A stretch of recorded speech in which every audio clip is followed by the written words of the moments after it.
এটা এই মুহূর্তের খুব গুরুত্বপূর্ণ আলোচনার বিষয় আমরা যারা দেশ নিয়ে কিছুটা চিন্তা করি, কিছু খোঁজ খবর রাখি তাদের কাছে।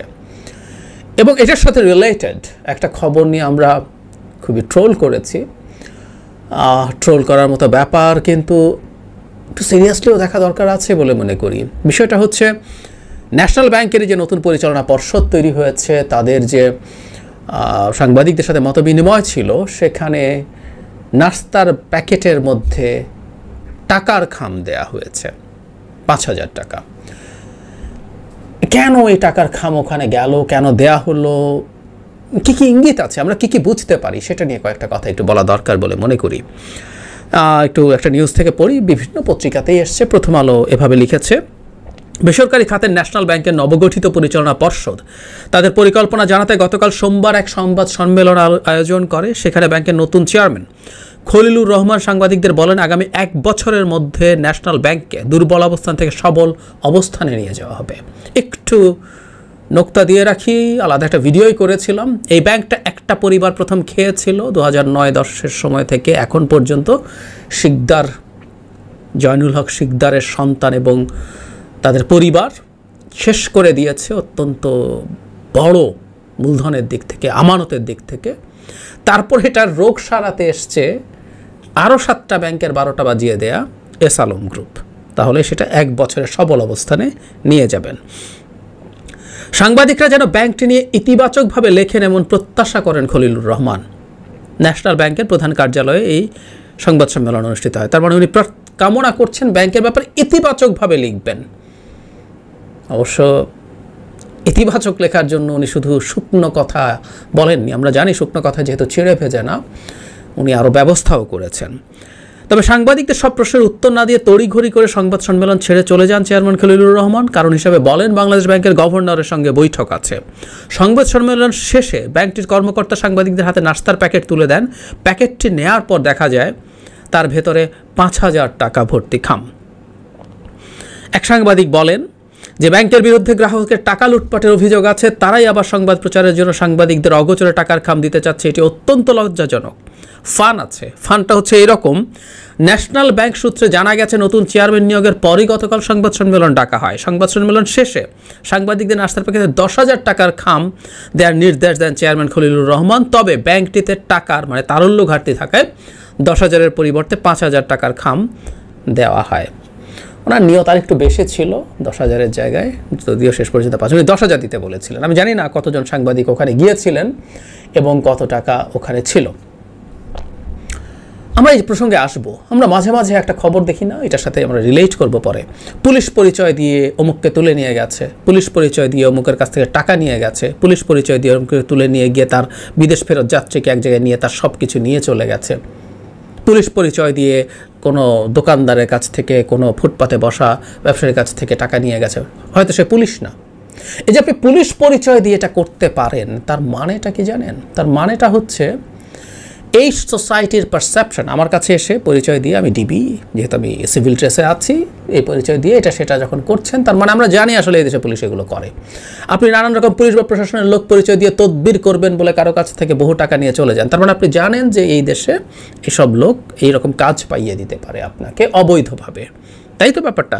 সো একটা সোসাইটিতে আমরা কি বিহেভ করি কারোর সাথে এবং সেটা আমরা কিভাবে নেই ডিপেন্ড করে কি বেঞ্চমার্ক তৈরি হয়েছে সেটার উপরে।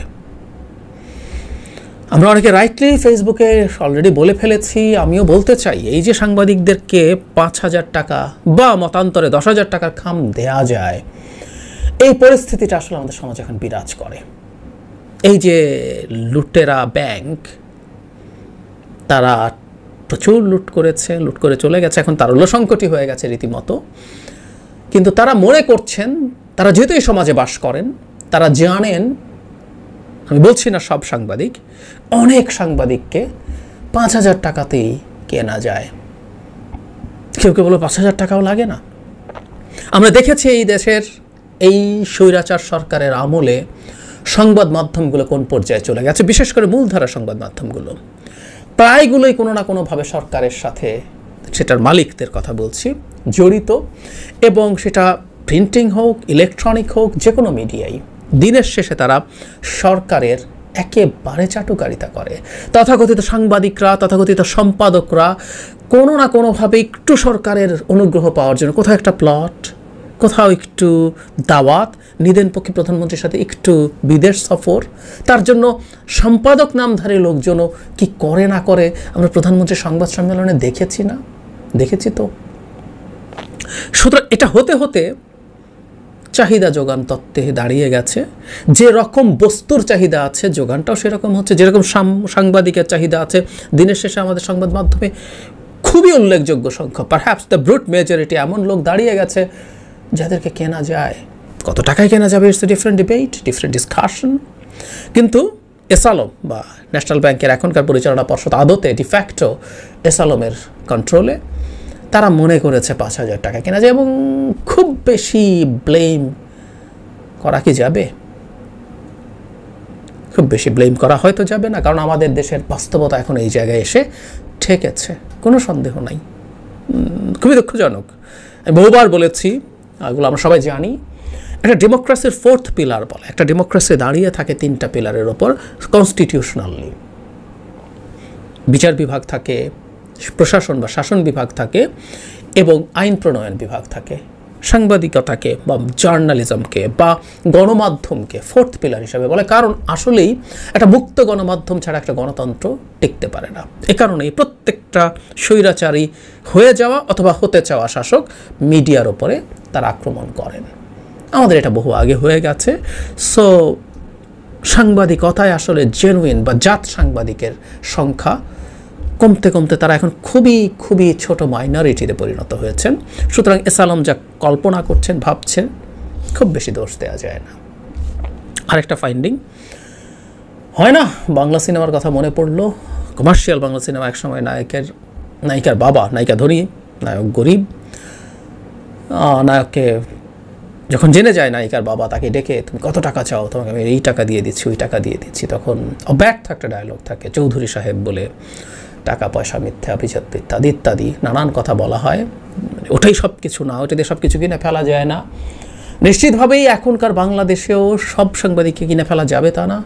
কিছু কিছু সাংবাদিক ওখানে প্রটেস্ট করেছেন, সেটা নিয়ে খুবই উচ্চবাচ্য করেছেন, খুবই শক্ত ভাষায় কথা বলেছেন, কঠোর ভাষায় কথা বলেছেন।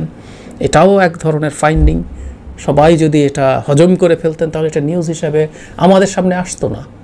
সো কিছু সাংবাদিক এখনও রয়েছেন, তবে তারা খুবই মাইনরিটি, এবং সেই মাইনরিটিটা আর কতদিন থাকবে বলা খুবই মুশকিল। সার্বিকভাবে আমরা যতই ট্রোল করছি, ট্রোল করারই কথা, কিন্তু এরকম একটা ঘটনা মানে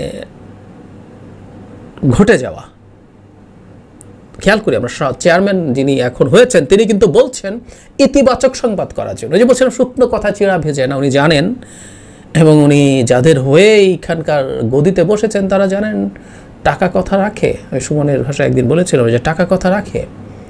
সো টাকা কথা রাখে মনে করেই দিয়েছেন, এবং সেই টাকাটা 10,000 হলো না, 5,000 হলো, হয়ে গেল, কিন্তু উনি সেই ওনার কথা রাখানোর জন্য এই কাজটা করেছেন। এই অ্যাটিটিউড শুধুমাত্র সাধারণ ধরনের প্রতিবাদ, এই যে মুখে বললাম, হওয়ার কথা ছিল না। আপনি এই রকম একটা হিউমিলিয়েটিং আচরণের মধ্যে পড়েছেন। এটা একটা আপনাকে অপমানের, সাংবাদিক সমাজকে অপমান করা। কথা ছিল সাংবাদিক সংগঠনগুলো এটা নিয়ে কঠোর প্রতিবাদ জানাবে, প্রয়োজনে মাঠে নামবে, এবং সেই প্রতিষ্ঠানকে ক্ষমা চাইতে বাধ্য করবে। দেখলাম কি আজ পর্যন্ত? দেখলাম না, দেখবও না। আসলে দেখবও না, কারণ হচ্ছে সাংবাদিকদের যে সংগঠনগুলো আছে এগুলো কি, এগুলোর কাজ কি, এগুলো কিভাবে কি করে না করে সেগুলো আমরা খুব ভালো মতো জানি। আমাদের মনে আছে না, একজন সম্পাদক একবার প্রধানমন্ত্রীর সংবাদ সম্মেলনে দাঁড়িয়ে, উনি তখন যুগান্তরের সম্পাদক ছিলেন, দীর্ঘদিন সাংবাদিকতা এবং সম্পাদকগিরি করার অভিজ্ঞতা সম্পন্ন মানুষটা বলছেন প্রধানমন্ত্রী কি তার নোবেল পাওয়ার জন্য পেছনে নাকি অনেক টবিং থাকে, সো উনি সেরকম লবিং করার জন্য লবিস্ট ফার্ম নিয়োগ করেছেন কিনা, সো দ্যাট উনি নোবেল পুরস্কার পেতে পারেন। এই তো আমাদের দেশে, এটাও বেশ কয়েক বছর আগের কথা। এই মুহূর্তে কি হয় না হয় আমরা সবই দেখছি, সবই হয়। সো সার্বিকভাবে বলবো এই টাকার খামটা আমাদের অতি গুরুত্বপূর্ণ একটা স্তম্ভ। বাংলাদেশের কিন্তু মিডিয়া খারাপ ছিল না। ইভেন বিএনপির শেষ যে সরকারটা ছিল সেই সরকারের সময়ও মিডিয়া আমি বলছি না একেবারে অসাধারণ মুক্তভাবে কাজ করেছে, বাট মোটা দাগে ভালোভাবেই কাজ করেছিল। এর আগে দুটো সরকারের সময় তো বটেই, বিএনপির 91-96 এবং আওয়ামী লীগের 96-2001 সরকারগুলো ভালোভাবে কাজ করেছিল মোটা দাগে বলা যায়। সেই জায়গা থেকে আজকে মিডিয়াকে এটাই পরিণত করা হয়েছে, কাউকে প্রলোভন দিয়ে অতি সস্তায় তারা তাদের সব কিছু, তাদের ব্যাকবোন বিকিয়ে দিয়ে করেছেন। কাউকে ভয় দেখিয়ে চুপ করিয়ে, কাউকে অন্যরকম বাণিজ্যিকভাবে চাপ দিয়ে কোনো না কোনো ফর্মে এটা করে দিয়েছেন। এবং এই 5,000 টাকার খাম দেওয়াটা এবং তার প্রতিক্রিয়ায় তেমন কিছু না হওয়া, দ্যাটস মাই আর্গুমেন্ট। সাংবাদিকরা যা বলেছেন 2-4টা কথা একটু খবুস না, এটা পুরো সাংবাদিকতার ভিত্তিমূল ধরে টান দিয়েছে। কারণ